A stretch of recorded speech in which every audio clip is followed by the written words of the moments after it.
Quoi? Vous vous attendiez à voir quelqu'un d'autre, peut-être? Oui, sans doute. Vous excuserez Guillaume, il est un peu occupé en ce moment. Je potasse ma grammaire latine. Vous n'imaginez pas le bonheur que ça me procure. Et tu pourrais nous dire ça en latin? Beatitudinem mihi non imaginari potestis? Je crois. Ça te paraît juste? Je n'en ai aucunus ideus.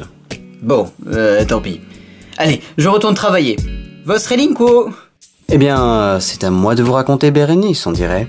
Quelques mots d'introduction d'abord. Titus a vécu au 1er siècle après Jésus-Christ. Il est le 10e empereur romain, si on ne compte pas les usurpateurs. Mais il n'a régné que 2 ans, de 79 à 81. Il est surtout connu pour ses exploits militaires en fait. En particulier la prise de Jérusalem en 70. Il a la réputation d'avoir été un bon empereur, à défaut d'avoir été chanceux. Il s'est vraiment tout pris sur la tronche. L'éruption du Vésuve, une épidémie de peste et même un incendie à Rome. Il est mort en 81 et les sources divergent sur le sujet. Certaines parlent de maladie, d'autres d'empoisonnement. Quant à Bérénice, elle est née à Rome vers 28. Elle a été princesse puis reine de Judée, s'est mariée 3 fois et a gouverné Jérusalem pendant de nombreuses années aux côtés de son frère. Apparemment, elle était même beaucoup plus populaire que lui et elle a joué un rôle très important dans la propagande du pouvoir royal. L'un des épisodes les plus célèbres de sa biographie, c'est sans doute celui-ci où elle s'est rendue pieds nus au tribunal face au procurateur de Judée pour le supplier de ne plus maltraiter son peuple, se mettant à la merci des soldats romains. Titus et Bérénice se sont rencontrés probablement en 68, soit au cours de la campagne militaire en Galilée. Titus avait alors 29 ans et Bérénice à ce moment 40. En 75 donc, Bérénice accompagne son frère à Rome pour retrouver Titus. Là, elle vit à ses côtés comme si elle était son épouse, partageant le pouvoir avec lui. Mais en l'absence d'un mariage pour officialiser leur relation, sa position restait assez précaire. Et Titus a même fini par la renvoyer au moment où il accédait officiellement au pouvoir. Selon les historiens de l'époque, c'est parce que les Romains étaient opposés à cette union. Donc voilà en quelques mots l'histoire de Titus et Bérénice, une relation somme toute non officielle qui aura duré moins d'une dizaine d'années. Une parenthèse dans les vies déjà bien remplies de 2 figures historiques importantes. Curieusement, cette parenthèse de l'histoire a inspiré simultanément les 2 plus grands tragédiens du XVIIe siècle, Racine et Corneille. Le 21 novembre 1670, Racine a fait représenter Bérénice pour la première fois au théâtre, et seulement une semaine plus tard, la troupe du Palais Royal a joué une pièce de Corneille appelée Tite et Bérénice. Forcément, dans ce genre de cas, on se demande laquelle était la meilleure. Vous vous en doutez au vu de la pièce qu'on a choisie pour cette vidéo, de qui a gagné la bataille. Tite et Bérénice n'a été représentés que 3 fois.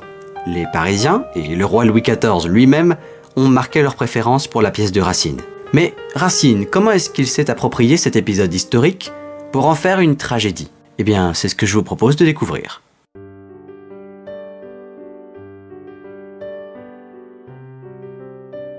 L'empereur Vespasien vient juste de mourir. C'est donc son fils, Titus, qui hérite de la couronne impériale. Déjà, la rumeur se répand à la cour, on dit que Titus va se marier avec Bérénice. Antiochus, roi de Commagène, est un vieil ami de Bérénice, un homme en qui elle a confiance.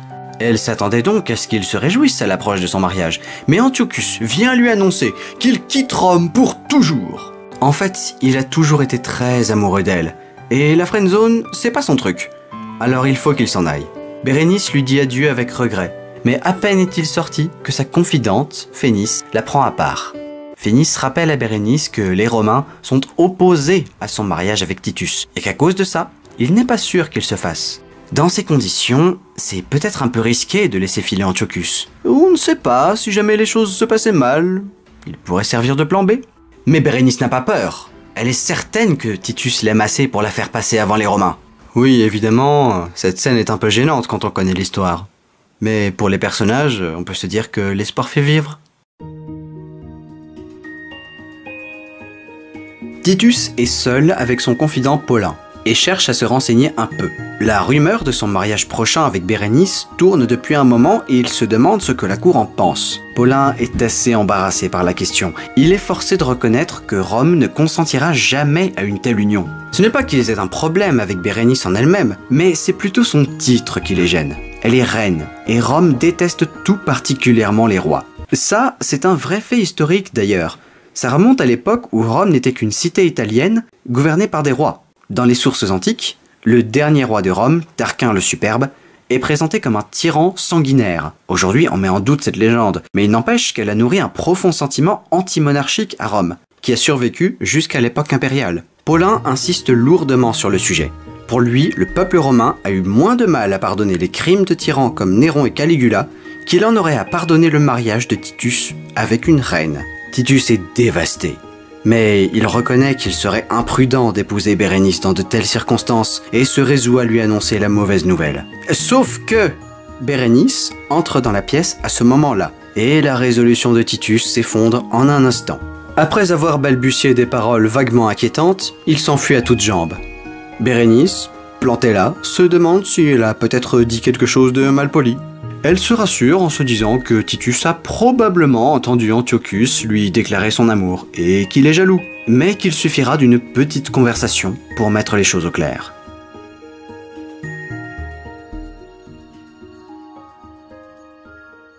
Bon, donc vous vous souvenez qu'en tout début de pièce, Antiochus avait fait ses adieux à Bérénice, promettant qu'il partait sur le champ et pour toujours. Eh ben, en fait, il est toujours pas parti. Peut-être que son cheval est en panne. Titus apprend le départ d'Antiochus et lui demande d'emmener Bérénice avec lui.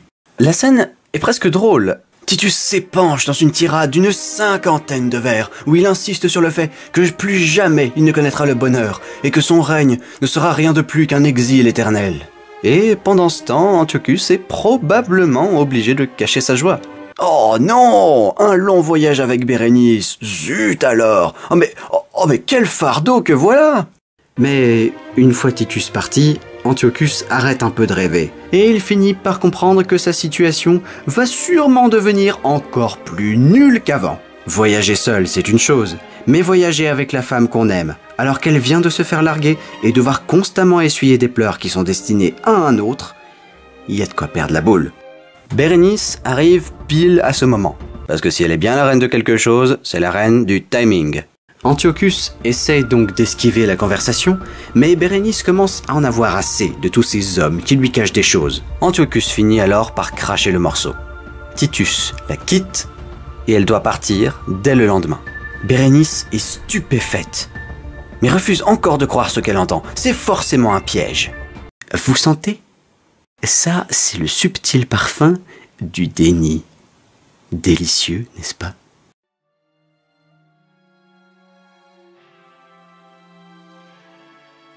Titus hésite beaucoup au cours de cet acte.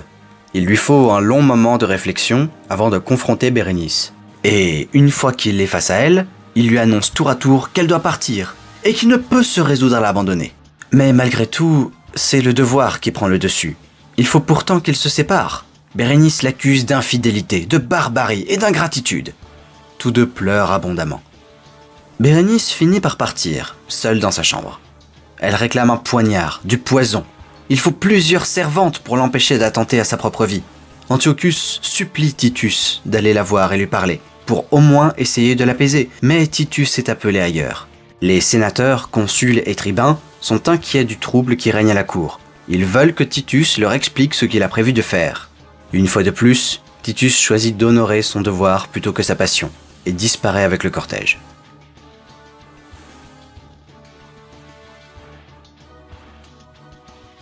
Bérénice décide de partir. Titus la chassait, voulait qu'elle s'en aille le lendemain. Eh bien, puisque c'est comme ça, elle partira le soir même. C'est vraiment le coup du « Vous pouvez pas me virer, je démissionne !» On a tous nos petites fiertés, hein. Titus veut retenir Bérénice un moment pour s'expliquer, mais elle refuse de lui parler. Elle est persuadée qu'il ne l'aimait pas d'un amour sincère, et qu'il ne la retient que pour la torturer davantage. Il faut que Titus lui avoue que lorsqu'il s'est trouvé devant le Sénat, il a été incapable de leur dire quoi que ce soit. Tous les notables de Rome attendaient qu'il confirme leurs inquiétudes ou qu'il les rassure. Mais il est resté muet. Rome est toujours instable, tout est encore possible. Titus ne sait plus qui il est, ni ce qu'il veut. Il est complètement perdu. Il se prend à rêver, imagine un avenir où il abandonnerait l'Empire pour explorer le monde avec Bérénice. Mais il sait bien qu'elle ne mérite pas d'avoir un lâche pour mari.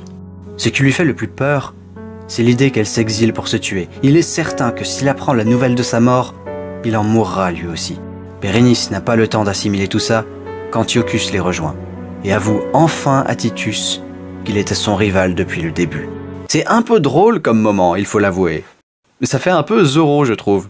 Tiens, il faudrait essayer de lire la réplique, mais avec un accent espagnol, pour voir si ça passe. Je suis votre rival, mais...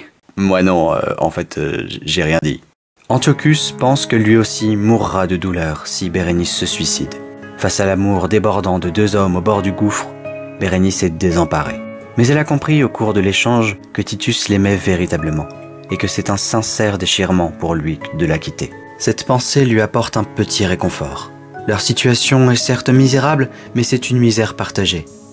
Elle fait donc le serment qu'elle vivra, tout exilée qu'elle est, et encourage Antiochus à suivre son exemple.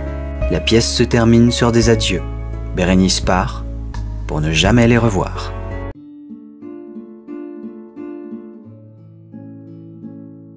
Ce qu'on dit généralement sur Bérénice, c'est que c'est une pièce d'une grande simplicité. L'action pourrait se résumer en une phrase. Même pour une tragédie classique, qui, on le rappelle, se caractérise par l'unité d'action, de lieu et de temps, c'est remarquablement concis. Pas de grands retournements de situation, pas de personnage présumé mort qui apparaîtrait subitement au troisième acte. Racine met ses personnages face à un conflit typique du genre, le devoir contre les émotions. L'absence de trame narrative lui permet de laisser le temps aux personnages de réfléchir, d'hésiter, d'exprimer leurs émotions, de s'en prendre les uns aux autres. Ce sont eux, en somme, qui portent la pièce. On peut vraiment écrire une histoire à partir de pas grand-chose. Le plus important, c'est de s'en tenir à son projet initial. Et ainsi, même une anecdote peut devenir un récit très puissant.